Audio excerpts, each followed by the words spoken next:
Welcome. Thanks for checking out another Retirement Defense download. Today we're going to talk about the Roth IRA and how it compares to the traditional IRA.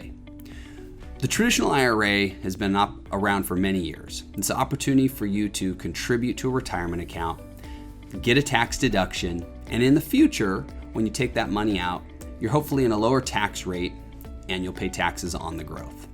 As an example, maybe you put in $6,000 into your IRA. You take a $6,000 deduction off of your taxable income for the year, and that $6,000 over the next 20 or 30 or 40 years grows and it's worth $100,000.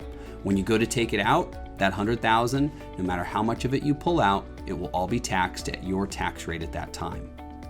Now, we don't know where we're going to be at in the future. We don't know what tax rates are going to look like in the future. So we want to make sure that we have a good mix of options in our retirement income. So we got the Roth IRA. The Roth IRA is very similar. You can contribute to it, but you don't take that tax deduction today. You allow it to grow into the future, and when you draw out of it, you don't have to pay any taxes on any of the growth.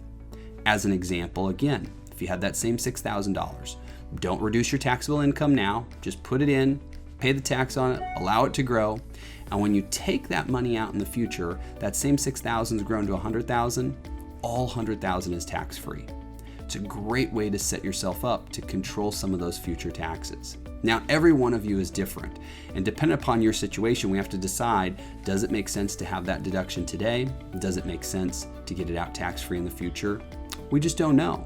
That's why working with a financial professional, a fiduciary, your tax preparer is really important for you when it comes to planning for retirement.